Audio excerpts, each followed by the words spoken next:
Economics classes में आप सभी का स्वागत है।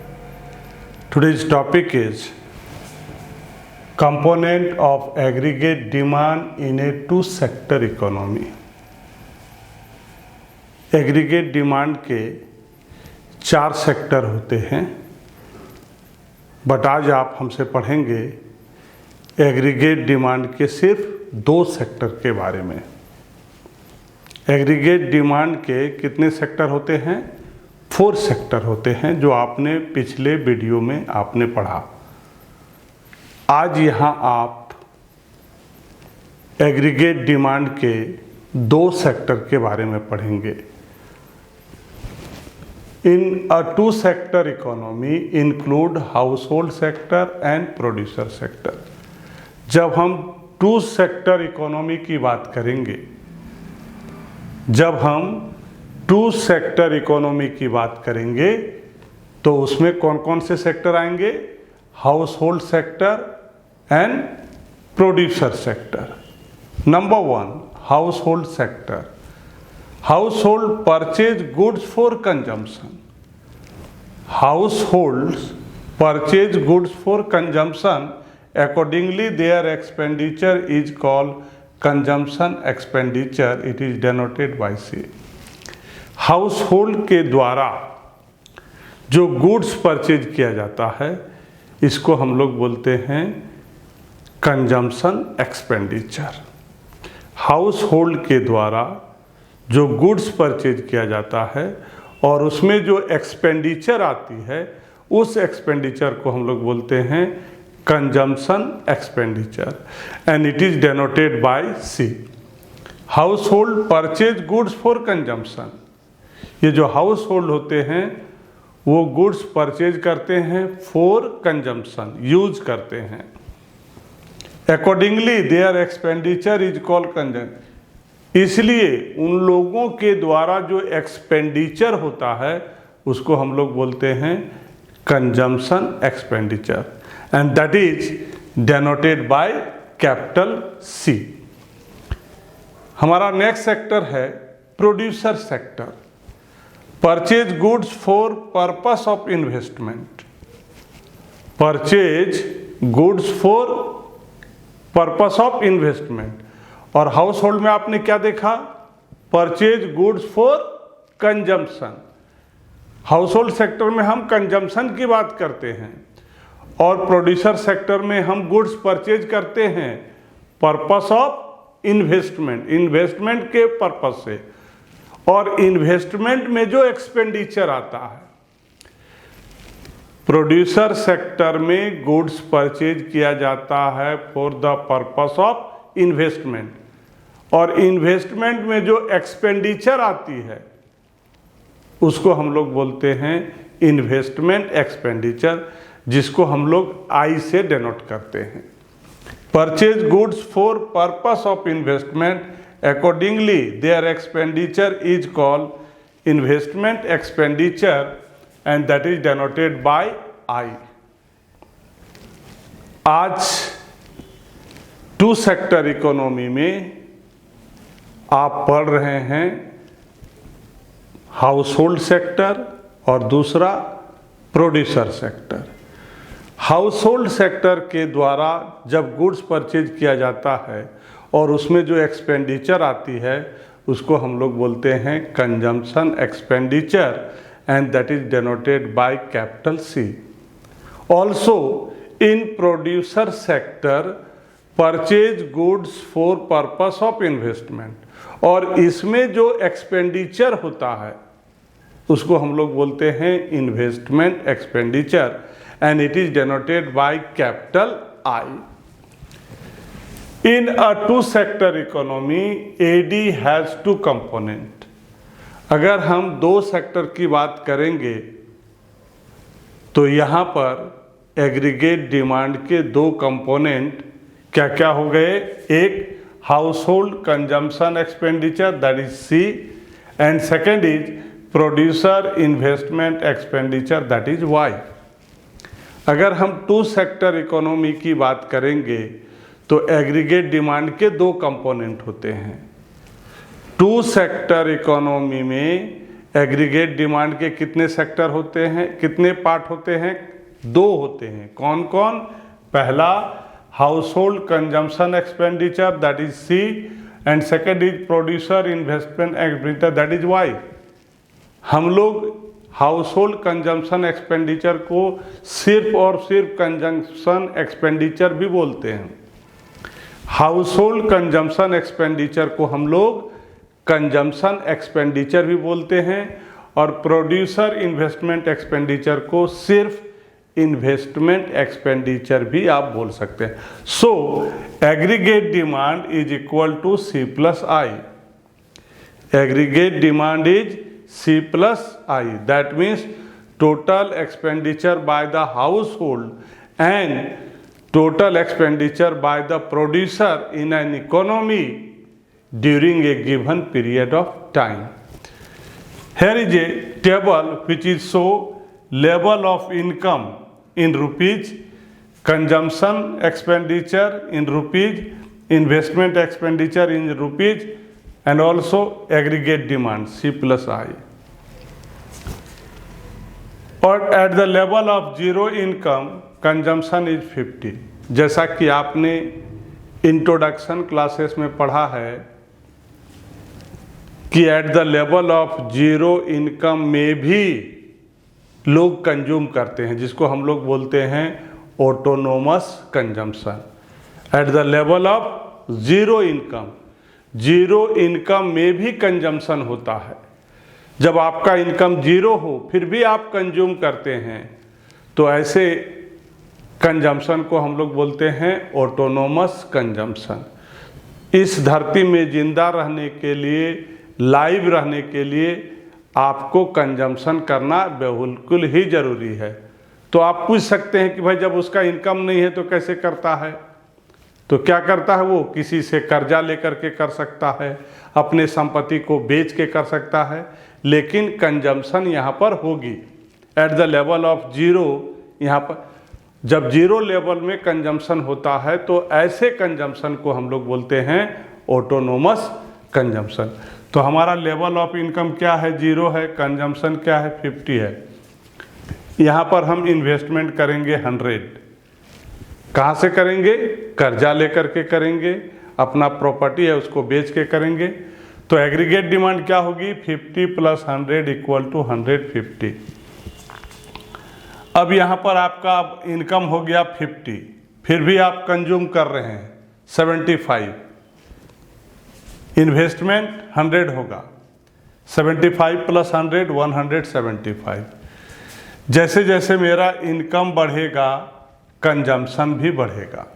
जैसे जैसे मेरा इनकम बढ़ेगा कंजम्पशन बढ़ेगा, लेकिन जो हमारा इन्वेस्टमेंट है वो कांस्टेंट रहता है।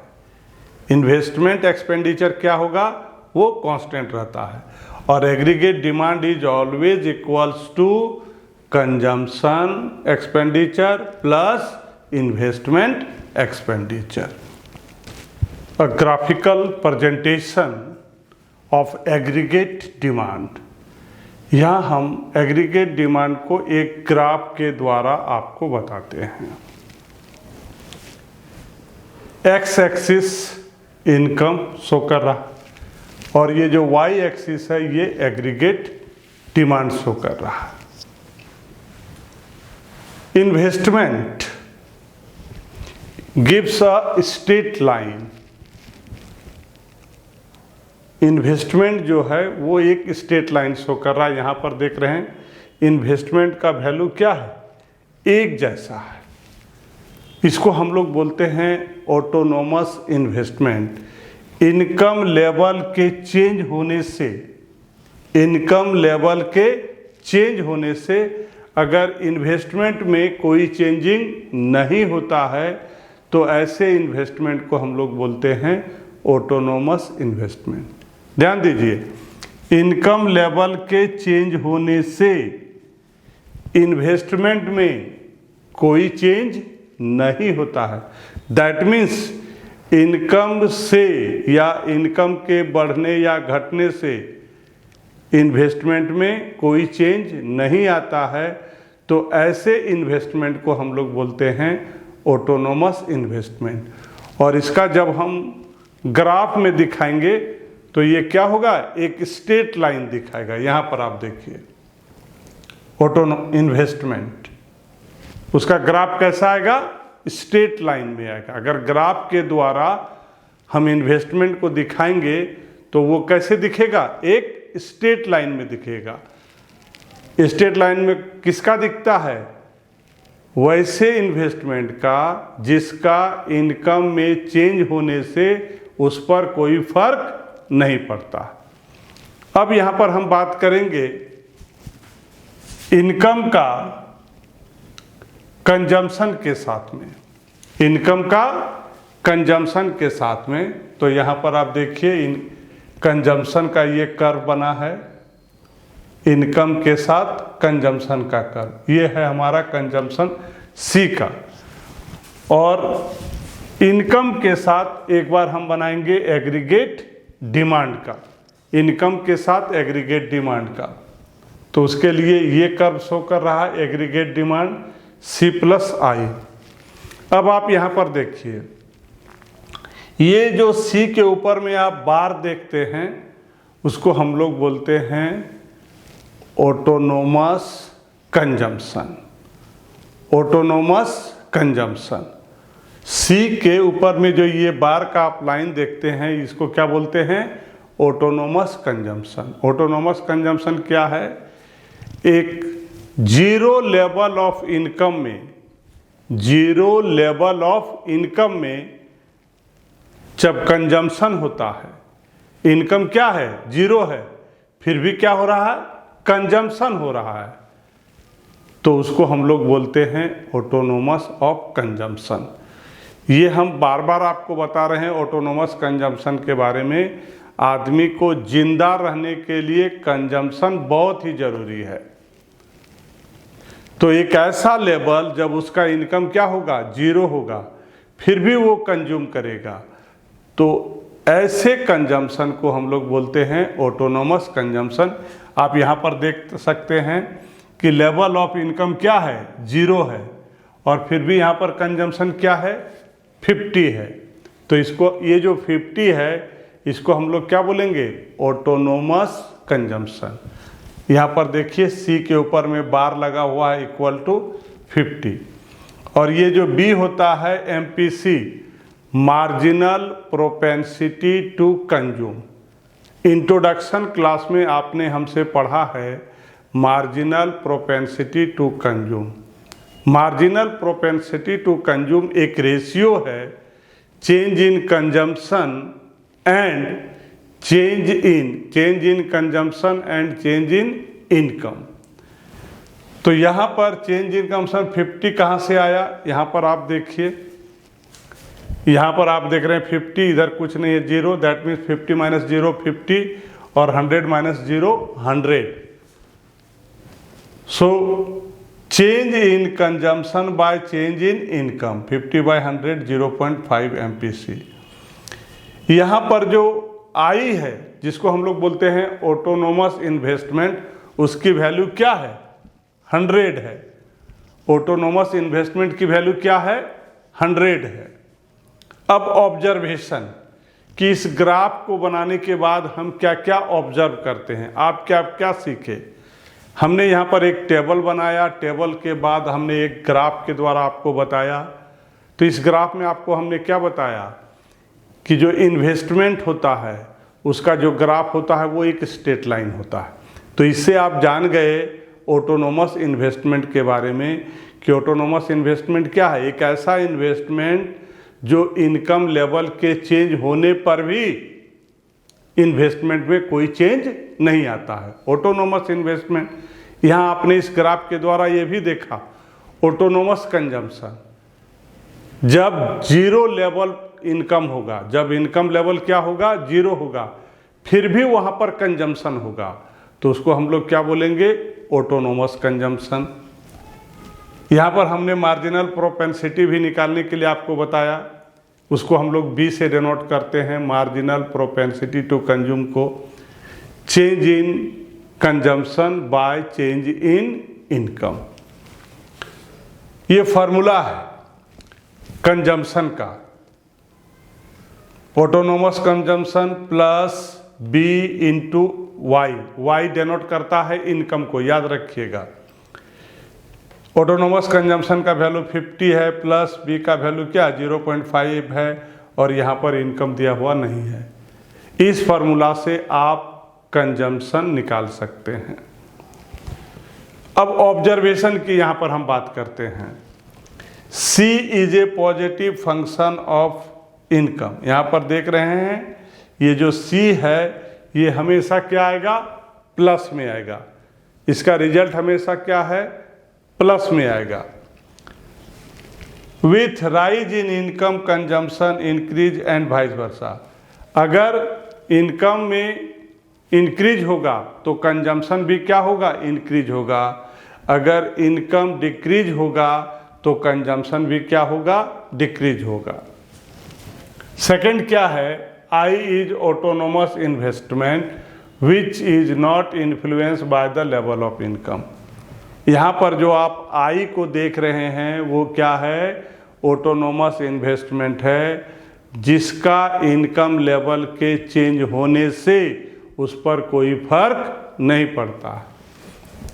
नंबर थर्ड, AD क्या है, sum of consumption expenditure and invest. यहाँ पर आप देखिए AD कर्व शो कर रहा है। ये AD कैसे बना है, हमने क्या किया है, ऐड किया है। AD equal to C plus I, consumption expenditure plus investment expenditure. AD is the sum of C and I। AD curve has positive slope. इसका जो स्लोप होता है वो पॉजिटिव। पॉजिटिव और नेगेटिव क्या होता है, अगर स्लोप ऊपर की ओर बढ़ रहा है, नीचे से ऊपर की ओर जा रहा है, तो उसको हम लोग पॉजिटिव स्लोप बोलेंगे, और अगर ऊपर से नीचे की ओर आ रहा है तो उसको हम लोग नेगेटिव स्लोप बोलेंगे। यहाँ पर जो AD कर्व है, एग्रीगेट डिमांड कर्व है, इसका स्लोप कैसा है, पॉजिटिव है। पॉजिटिव किसको बोलते हैं, जब कोई कर्व नीचे से ऊपर की ओर जाता है। Number 4, C is always positive even at zero level of income. C हमेशा क्या होगा, प्लस में होगा, चाहे इनकम लेवल क्यों ना जीरो हो। This is expenditure on basic necessity for. क्यों होता है ऐसा, प्लस, क्योंकि जीने के लिए वो जीरो इनकम लेवल पर भी कंज्यूम करता है, कंजम्पशन करता है।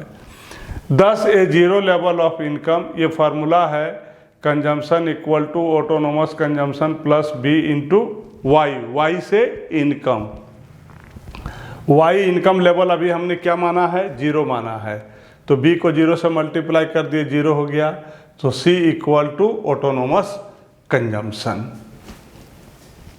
डियर स्टूडेंट, अगर आपको मेरी वीडियो अच्छी लगती है तो वीडियो को लाइक कीजिए, शेयर कीजिए और चैनल को सब्सक्राइब। Thank you.